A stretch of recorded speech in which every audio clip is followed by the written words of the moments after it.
Hello to all of you. आज हम discuss कर रहे हैं Dalton's atomic theory.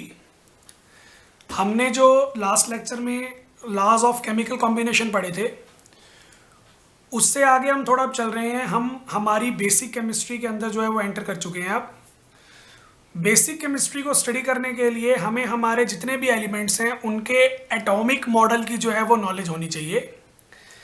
Atomic model की जो ज़्यादा नॉलेज है वो हम सेकंड चैप्टर में वैसे डिस्कस करेंगे। स्ट्रक्चर ऑफ एटम हमारा चैप्टर है, तो उसमें हमारे पास जितने भी हमने थ्योरीज को प्रपोज किया था एटम्स के स्ट्रक्चर को समझाने के लिए वो डिस्कस करेंगे। और अभी लेटेस्ट जो हमारी स्टडी चल रही है एटम्स रिलेटेड क्वांटम मैकेनिक्स की, उसके अकॉर्डिंग हम एटम को कैसे डिफाइन करते हैं और एटम्स को कैसे एक्सप्लेन करते हैं वो भी देखेंगे। लेकिन अभी जो मैं आपको बता रहा हूँ वो है हमारी डाल्टन्स एटॉमिक थ्योरी जो 1808 में डिस्कवर हुई थी। और ये सबसे सिंपल और बेसिक थ्योरी है जो हमारी केमिकल कॉम्बिनेशन लॉज पे बेस्ड है। तो इसके बारे में कुछ एक हमारे पॉइंट्स हैं इंपॉर्टेंट, वो पॉइंट हम डिस्कस कर रहे हैं। तो सबसे पहला पॉइंट है हमारा कि matter is made up of extremely small indivisible particles called atoms. अब देखो वैसे तो ये पॉइंट एक ही है, लेकिन बातें जो है इसमें वो दो तीन बातें बोल दी गई हैं। सबसे पहले उसने ये बोला कि मैटर जो होता है हमारा, यानी कि यूनिवर्स में कोई भी हमारा सब्सटेंस है जिसका कुछ ना कुछ मास है और वो स्पेस ऑक्यूपाई कर रहा है, वो बहुत ही छोटे छोटे इनडिविजिबल पार्टिकल्स को मिला के बनता है। एक तो वो पार्टिकल्स बहुत ही छोटे होंगे और वो पार्टिकल्स हमारे इनडिविजिबल होंगे, मतलब आप उस पार्टिकल को फर्दर नहीं तोड़ सकते हो, फर्दर किसी और चीज़ के अंदर डिवाइड नहीं कर सकते। और जो वो हमारे इंडिविजिबल पार्टिकल्स होते हैं उन्हें हम क्या बोलते हैं? एटम्स बोलते हैं। तो हमारे यूनिवर्स में जितना भी मैटर है वो सभी के सभी जो है वो इंडिविजिबल एटम से मिला के बनते हैं। सेकेंड पॉइंट है हमारा, atoms of the same element are identical in size, shape and mass. अगर मैं कोई एक सेम एलिमेंट ले लेता हूँ, जैसे सपोज करो मैंने हाइड्रोजन एलिमेंट को कंसीडर कर लिया, तो हाइड्रोजन एलिमेंट के हमारे पास जितने भी एटम्स होंगे वो सारे के सारे एटम्स जो होंगे उनका साइज बिल्कुल सेम आ रहा होगा, उनकी शेप भी एक जैसी होगी। वैसे एटम्स की शेप जो है वो हमने डिफाइन नहीं की हुई है, हमें एक्चुअल में एग्जैक्ट आइडिया नहीं है कि हमारे एटम्स की शेप कैसी होती है कैसे नहीं। लेकिन जितनी भी हमने थ्योरीज बनाई हुई हैं, जितनी भी हम स्टडी करते हैं, उन सभी के अंदर हम एटम को जब स्फेरिकल मान के चलते हैं, स्फेरिकल शेप का यानी कि फुटबॉल टाइप स्फेरिकल शेप का एज्यूम करते हैं, तो हमारी जो मैथमेटिकल कैलकुलेशंस होती हैं उनसे हमें एग्जैक्ट रिजल्ट मिल जाते हैं। तो मैथमेटिकल कैलकुलेशंस में एग्जैक्ट रिजल्ट मिलते हैं जब हम एटम्स को स्फेरिकल एज्यूम करते हैं। इसलिए हम एक बार मान के चलते हैं कि हमारे जो एटम्स होते हैं वो स्फेरिकल होते हैं, फुटबॉल जैसे होते हैं। तो उसने बोला कि atoms of the same element are identical in size, shape and mass. अगर मैं हाइड्रोजन एटम के सारे एटम्स को कंसीडर कर रहा हूँ, सिर्फ एक ही टाइप का एलिमेंट ले रहा हूँ हाइड्रोजन एटम, तो उसके सारे एटम्स जो होंगे उनका साइज, मास और शेप जो होगा वो सेम होगा। ऐसा नहीं होगा कि कोई हाइड्रोजन एटम आपको साइज में बड़ा मिल जाएगा, कोई छोटा मिल जाएगा, ऐसा नहीं होता है। या ऐसा भी नहीं होगा कोई हाइड्रोजन एटम आपको हैवी मिलेगा, कोई हाइड्रोजन एटम आपको लाइट मिलेगा, जैसे हमारे केसेस में हो जाता है। कई पर्सनस का वेट ज़्यादा होता है, कई पर्सनस का वेट कम होता है, तो हम सारे ह्यूमंस ही, तो हम में वो चीज़ एग्जिस्ट नहीं करती। लेकिन एटम्स जो होते हैं एक सेम एलिमेंट के, उनका साइज, शेप और मास जो होता है वो सेम होता है। थर्ड पॉइंट में मैंने डिस्कस किया कि atoms of different elements have different masses, size and different chemical properties too. अगर मैं एटम्स कंसीडर कर लूंगा डिफरेंट एलिमेंट्स के, जैसे सपोज करो मैंने एटम्स कंसीडर कर लिए हाइड्रोजन का और ऑक्सीजन का, तो हाइड्रोजन अलग एलिमेंट है, ऑक्सीजन अलग एलिमेंट है, तो दोनों के एटम्स में साइज जो होगा उसका डिफरेंस होगा। शेप तो चलो खैर सेम ही होती है। मासेस दोनों के अलग अलग होंगे। हाइड्रोजन का जो मास होता है एटम का वो होता है 1 एटॉमिक मास यूनिट, और ऑक्सीजन का जो एटम का वेट होता है वो होता है 16 एटॉमिक मास यूनिट। और हाइड्रोजन और ऑक्सीजन क्योंकि अलग अलग एलिमेंट्स के एटम है, तो उनकी केमिकल प्रॉपर्टीज भी अलग अलग होंगी। ये मैंने आपको पहले भी बताया था। जैसे हाइड्रोजन एटम जो होता है वो मिलके हाइड्रोजन मॉलिक्यूल बनाती हैं, H2 मॉलिक्यूल, जो कि कंबस्टिबल होता है, मतलब जल जाता है। और ऑक्सीजन जो होती है वो मिलके बनाती है ऑक्सीजन मॉलिक्यूल, O2 मॉलिक्यूल, जो सपोर्टर होता है कंबशन का। तो दोनों की केमिकल प्रॉपर्टीज जो हैं वो अलग अलग हैं, सेम नहीं होती। अलग अलग एलिमेंट्स के एटम्स का जो साइज होता है, मास होता है और केमिकल प्रॉपर्टीज जो होती हैं वो अलग अलग होती हैं। शेप तो सेम ही होती है स्फेरिकल, पर हाइड्रोजन का साइज छोटा है तो उसका छोटा स्फेरिकल शेप बनेगा और ऑक्सीजन का बड़ा स्फेरिकल शेप बनेगा। तो ये हमारा थर्ड पॉइंट था। फिर फोर्थ पॉइंट हमारा आ जाता है, एटम्स ऑफ सेम और different elements combine together to form compounds. In compounds the atom combines in the whole number ratio. तो इस पॉइंट में हमने क्या बोला कि हमारे एटम्स जो होते हैं, चाहे वो सेम एलिमेंट के हों चाहे वो डिफरेंट एलिमेंट्स के हों, वो आपस में कंबाइन होके एक चीज बनाते हैं, एक सब्सटेंस बनाते हैं। उस सब्सटेंस को हम क्या बोल रहे हैं? कंपाउंड बोल रहे हैं। और उस सब्सटेंस को हम मॉलिक्यूल भी बोल सकते हैं। फॉर एग्जांपल मैं आपको बता रहा हूं कि मेरे पास ऑक्सीजन एटम है, मैंने 3 ऑक्सीजन एटम्स को आपस में कंबाइन करके बना दिया O3 मॉलिक्यूल, जिसे आप बोलते हो ओजोन। तो हम सेम एटम्स को आपस में कंबाइन करके जो कंपाउंड बनाते हैं उसे हम मॉलिक्यूल भी बोल सकते हैं। जब आप एटम्स को कंबाइन कर रहे हो तो आप सेम एटम भी ले सकते हो, आप डिफरेंट एटम्स भी ले सकते हो। जैसे मैंने यहाँ पे 2 हाइड्रोजन ले लिए, 1 ऑक्सीजन ले लिया, तो ये मेरा H2O मॉलिक्यूल बन गया जिसे हम वाटर बोलते हैं। तो इसमें मैंने डिफरेंट एटम्स को भी कंबाइन किया। सेम एटम भी ले सकते हो, डिफरेंट एटम्स भी ले सकते हो। तो हमारे जो एटम्स होते हैं डिफरेंट एलिमेंट्स के या सेम एलिमेंट्स के, वो आपस में कंबाइन होकर कंपाउंड बनाते हैं और उस कंपाउंड को हम मॉलिक्यूल भी बोल देते हैं। उसके बाद मैंने एक और लाइन लिखी हुई थी कि in compounds the atoms combine in the simple whole number ratio. For example यहाँ पे 3 ऑक्सीजन है, तीनों के तीनों 1:1:1 में कंबाइन होंगे क्योंकि तीनों के तीनों एक एक एटम है। नीचे वाले केस में देखो, जब मैंने वाटर मॉलिक्यूल की फॉर्मेशन की तो वहाँ पे 2 हाइड्रोजन है और 1 ऑक्सीजन है। तो यहाँ पे वाटर मॉलिक्यूल में हमारे जो एटम्स होते हैं वो 2:1 में कंबाइन है। फॉर एग्जाम्पल मैंने ले लिया सल्फ्यूरिक एसिड। सल्फ्यूरिक एसिड जो है वो होता है H2SO4। तो इसमें 2 हाइड्रोजन है, 1 सल्फर है, 4 ऑक्सीजन है। तो ये देखो सिंपल रेशो में कंबाइन है, 1:2:4 सिंपल रेशो या होल नंबर रेशो में कंबाइन है। तो यही हमारे एलिमेंट्स की प्रॉपर्टी होती है, जब भी वो सेम या डिफरेंट एटम्स को कंबाइन करते हैं तो हमेशा सिंपल होल नंबर रेशो में ही कंबाइन करेंगे। तो ये हमारे पास हमारा पॉइंट था। नेक्स्ट पे हमारे पास आ जाता है 5th point, atoms of 2 elements may combine in the different ratio two form more than 1 compound. अब उसने यहाँ पे क्या बोला कि हमारे पास 2 अलग अलग एलिमेंट्स हैं, उनके एटम जो होते हैं वो भी अलग अलग रेशो में कंबाइन हो सकते हैं। मतलब ये कोई ज़रूरी नहीं है कि जब भी हाइड्रोजन और ऑक्सीजन आपस में कंबाइन होंगे, जैसे मैंने यहाँ पे ये वाला एग्जांपल लिया था, जब भी हमारे हाइड्रोजन और ऑक्सीजन आपस में कंबाइन होंगे तो वो 2:1 में कंबाइन होंगे, ऐसा नहीं होता। हमारे पास और भी केसेस आ सकते हैं, और भी मॉलिक्यूल्स हम पढ़ सकते हैं जिसमें हमारे हाइड्रोजन और ऑक्सीजन जो है वो डिफरेंट रेशो में कंबाइन है। फॉर एग्जाम्पल जैसे ये वाटर मॉलिक्यूल था, इस वाटर मॉलिक्यूल के अंदर जब मैं एसिड ऐड कर दूंगा तो ये बन जाएगा H3O पॉजिटिव। इसको बोलते हैं हाइड्रोनियम आयन। अब हाइड्रोनियम आयन में कितने हाइड्रोजन है हमारे पास? 3 और ऑक्सीजन है 1। तो हाइड्रोजन और ऑक्सीजन का कंपाउंड है ये वाला भी और ये वाला भी। इस हाइड्रोजन ऑक्सीजन कंपाउंड में रेशो आ रही थी 2:1, इस हाइड्रोजन ऑक्सीजन में कंपाउंड में रेशो आ रही है 3:1। एलिमेंट्स तो सेम ही थे ना दोनों, हाइड्रोजन और ऑक्सीजन।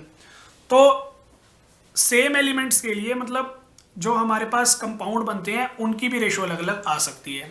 तो ये देखो मैंने नोट्स में भी इसका एग्जांपल दिया हुआ है। जैसे मैंने एग्जांपल लिया हुआ है यहाँ पे SO2 और SO3 का। अब इन दोनों केसेस में हमारे एटम तो दोनों सेम है, सल्फर और ऑक्सीजन, लेकिन एक बार सल्फर ऑक्सीजन जो है वो सिंपल रेशो 1:2 में कंबाइन हो रहे हैं, और एक बार जो हमारे सल्फर और ऑक्सीजन है वो सिंपल रेशो 1:3 में कंबाइन हो रहे हैं। तो ये हमारे पास हमारा डिफरेंस जो है वो आ जाता है। नेक्स्ट फिर हमारे पास पॉइंट आ गया, an atom is the smallest particle that take part in the chemical reaction. सबसे छोटा पार्टिकल जो हमारा केमिकल रिएक्शन में इन्वॉल्व होता है वो कौन है? एटम है। एटम से छोटा पार्टिकल जो होता है वो रिएक्शन के अंदर इन्वॉल्व नहीं हो सकता। एटम से छोटा कोई पार्टिकल होता ही नहीं है, क्योंकि हमने पहले पार्ट में बोला कि एटम हमारे जो होते हैं वो इनडिविजिबल होते हैं। तो एटम्स जो होते हैं वो हमारे स्मॉलेस्ट एलिमेंट हैं जो हमें चाहिए रिएक्शन को करवाने के लिए। अगर आप बोलोगे कि हाइड्रोजन नहीं आ रहा, मैं हाइड्रोजन से भी छोटा एलिमेंट कोई भेज रहा हूँ रिएक्शन करवाने के लिए, तो वो चीज़ इम्पॉसिबल है, ऐसा नहीं हो सकता। एटम्स को जाना ही पड़ेगा, एटम से छोटे पार्टिकल्स रिएक्शन के अंदर इन्वॉल्व नहीं होते हैं। फिर डाल्टन्स एटॉमिक थ्योरी का लास्ट पॉइंट हमारे पास आ जाएगा, an atom can neither be created nor be destroyed. Atoms जो होते हैं हमारे यूनिवर्स में जितने भी एलिमेंट्स हैं उनके जो एटम्स हैं उनको ना ही हम क्रिएट कर सकते हैं और ना ही हम डेस्ट्रॉय कर सकते हैं। ये हमारा कुछ law of conservation of mass वाला ही था कि matter can neither be created nor be destroyed, तो ये कुछ वैसा ही है। मैटर जो होता है उसको हम ना तो क्रिएट कर सकते हैं ना ही डेस्ट्रॉय कर सकते हैं, और मैटर हमारा किससे बनता है, एटम से ही तो बनता है, इसलिए एटम्स को हम ना तो क्रिएट कर सकते हैं और ना ही डेस्ट्रॉय कर सकते हैं। तो ये थी हमारे पास हमारी डाल्टन्स एटॉमिक थ्योरी। अब इस डाल्टन एटॉमिक थ्योरी को हमने थोड़ा टाइम तक पढ़ा, लेकिन हमें इसमें कुछ दिक्कतें जो है वो आने लगी, कुछ बातों का एक्सप्लेनेशन जो है वो हमें नहीं मिल रहा था डाल्टन एटॉमिक थ्योरी से, तो वही हम देख रहे हैं क्या है क्या नहीं। It could not explain why atoms of different elements have different masses, size and valencies. तो हमारी डाल्टन एटॉमिक थ्योरी ने ये बताया कि जो डिफरेंट एलिमेंट्स होते हैं उनके जो एटम्स होते हैं उन एटम्स के लिए हमारे पास साइज जो होता है वो अलग आता है अगर एटम्स हमारे अलग अलग एलिमेंट्स के हैं। शेप जो है वो तो चलो सेम ही आएगी, साइज के साथ साथ मासेस अलग अलग आते हैं, केमिकल प्रॉपर्टीज अलग अलग आती हैं। डिफरेंट एलिमेंट्स के एटम्स की साइज, मास और केमिकल प्रॉपर्टीज जो होती हैं वो डिफरेंट होती हैं, ऐसा डाल्टन ने बताया, लेकिन इसका रीजन हमें नहीं बताया कि क्यों होती हैं। तो अगर मैं आपको बोलूं कि हाइड्रोजन और ऑक्सीजन है, दो अलग अलग एलिमेंट्स हैं, दोनों की प्रॉपर्टीज जो हैं वो अलग अलग हैं, तो वो क्यों हैं, तो इस क्यों का जो आंसर है वो हमें डाल्टन्स एटॉमिक थ्योरी ने नहीं दिया, ये चीज़ जो है वो एक्सप्लेन नहीं कर पाया। इसके अलावा देखो हमने जितने भी पोस्टुलेट पढ़े और इन पोस्टुलेट्स को डिस्कस करने से पहले हमने क्या डिस्कस किया था, लॉज ऑफ केमिकल कॉम्बिनेशन। तो लॉज ऑफ केमिकल कॉम्बिनेशन में हमने टोटल 5 जो है वो लॉ पढ़े थे। 5 में से जो पहले 4 लॉ थे वो हमारे एटम्स के या एलिमेंट्स के मासेस पे डिपेंड करते थे। लास्ट हमने पढ़ा था गेल-यूसेक्स लॉ फॉर द वॉल्यूम्स। सिर्फ एक लास्ट लॉ हमारा ऐसा था जो मास पे डिपेंडेंट नहीं था, वॉल्यूम पे डिपेंडेंट था। तो डाल्टन एटॉमिक थ्योरी में हमारे जितने भी पोस्टुलेट हैं वो सारे मास वाले लॉज में अप्लाई होते हैं। हमने वॉल्यूम वाले लॉ को अप्लाई करने वाला कोई भी पोस्टुलेट यहाँ पे नहीं लिखा। तो यही हमारी सेकंड लिमिटेशन है कि it could not explain law of gaseous volumes. Gaseous volume वाला कोई भी लॉ इसने एक्सप्लेन नहीं किया, मासेस वाले किए हैं। जैसे देखो जो हमारा पहला पोस्टुलेट था उसमें law of conservation of mass जो है वो फॉलो हो रहा है। सेकंड जो है हमारे पास 5th पोस्टुलेट, उसमें law of constant composition apply हो रहा है और law of multiple proportion apply हो रहा है, वो आप पढ़ोगे तो आप समझ जाओगे। लेकिन गैसियस वॉल्यूम वाला जो हमारा लॉ था गेल-यूसेक्स लॉ, उसके बारे में या उससे रिलेटेड कोई भी पोस्टुलेट यहाँ पे मेंशन नहीं है।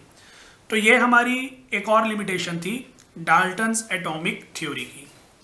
अब हमारी डाल्टन्स एटॉमिक थ्योरी जो है उसी के अंदर हमने फर्दर जो लिमिटेशंस हैं वो डिस्कस करनी है। थर्ड इसके अंदर लिमिटेशन आ जाती है कि it does not explain nature of binding forces that exist between solid, liquid and gases. देखो सॉलिड जो होता है हमारा सब्सटेंस, उसमें एटम्स की जो अरेंजमेंट होती है वो बिल्कुल पास पास होती है।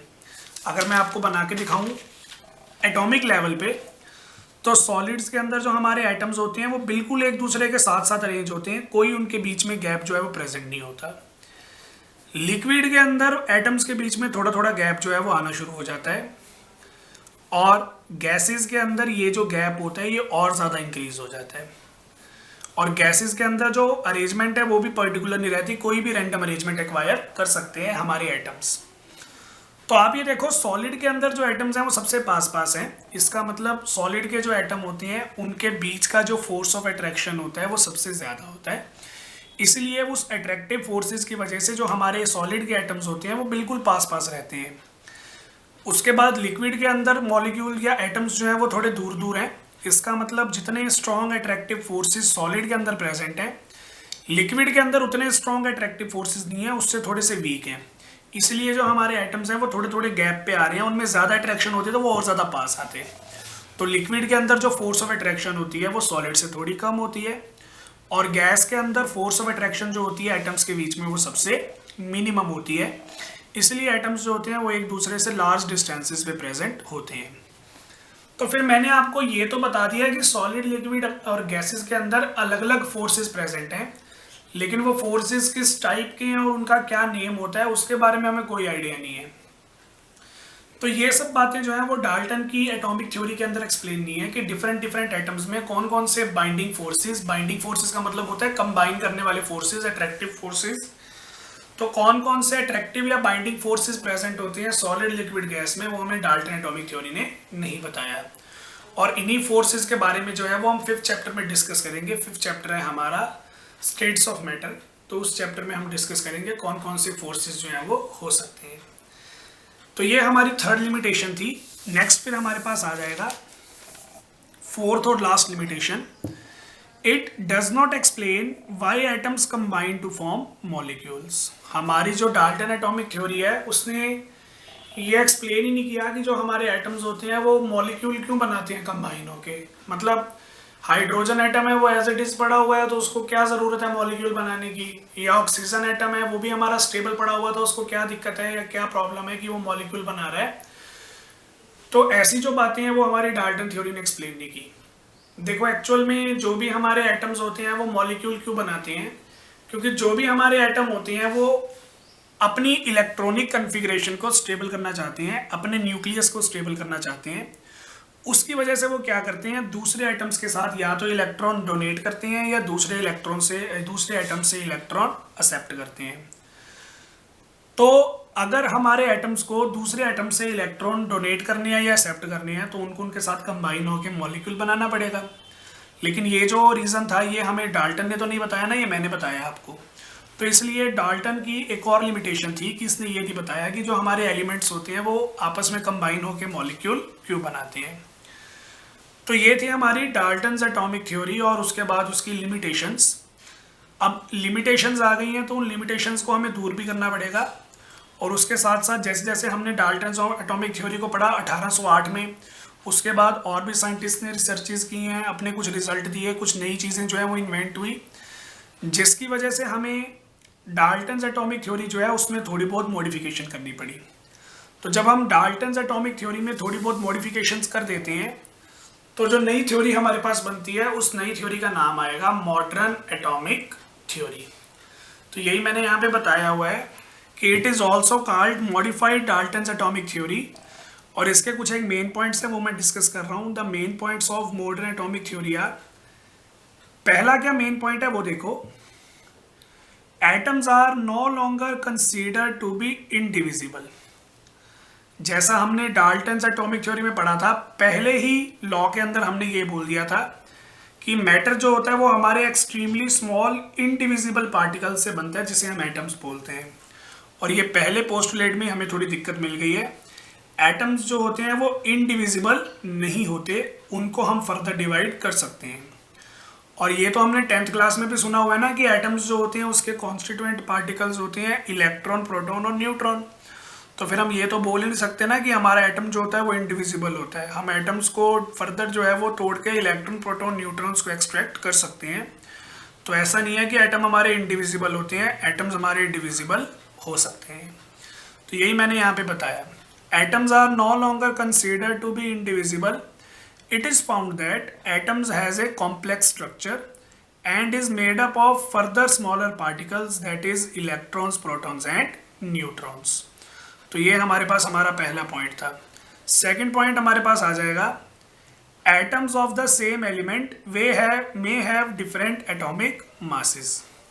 तो यहाँ पे हमारे पास हमारा सेकंड पॉइंट जो है वो गलत हो गया। सेकंड पॉइंट कैसे गलत हो गया, मैंने ये बोला था कि कोई भी हमारे पास एक पर्टिकुलर एलिमेंट है, जैसे मान लो मैंने हाइड्रोजन का एग्जांपल लिया था, तो हाइड्रोजन के हमें जितने भी एटम्स मिल रहे होंगे उन सभी का मास जो है वो सेम होगा। लेकिन ऐसा नहीं है, हमें नेचर के अंदर हाइड्रोजन जो है वो 3 तरह के मिलते हैं। एक तो वो हाइड्रोजन जिनका एटॉमिक मास होता है 1 AMU, एक वो हाइड्रोजन जिनका एटॉमिक मास होता है 2 AMU, और एक वो हाइड्रोजन्स जिनका एटॉमिक मास होता है 3 AMU।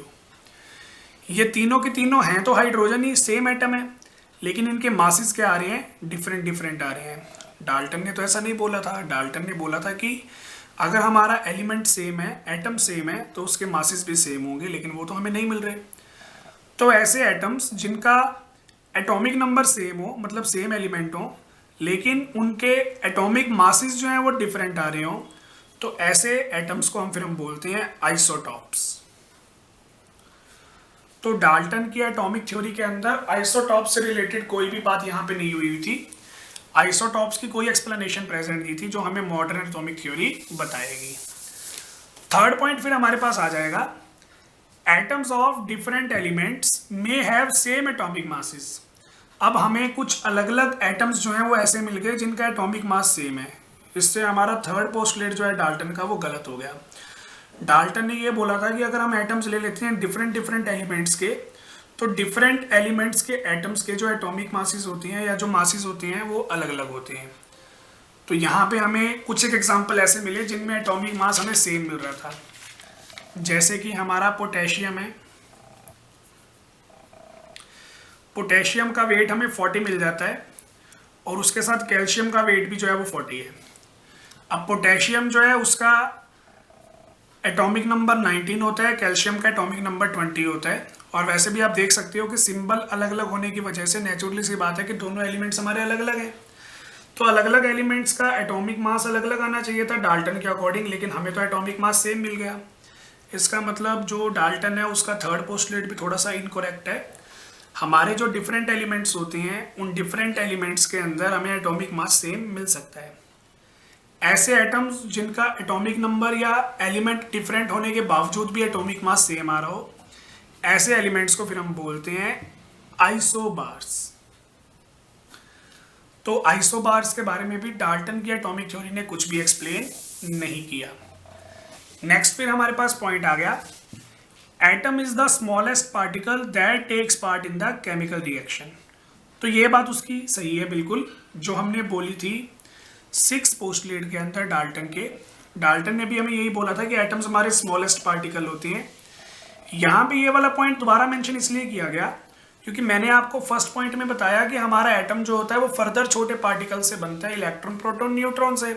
तो हमारे माइंड में ये चीज़ आ रही होगी कि अगर इलेक्ट्रॉन प्रोटॉन न्यूट्रॉन एटम से भी छोटे पार्टिकल्स एग्जिस्ट करते हैं तो वो छोटे पार्टिकल्स भी तो रिएक्शन में इन्वॉल्व हो सकते हैं, लेकिन ऐसा नहीं होता। हमारी एक पर्टिकुलर रिएक्शन में एटम्स ही हमारे स्मॉलेस्ट पार्टिकल हैं जो रिएक्शन में इन्वॉल्व होते हैं।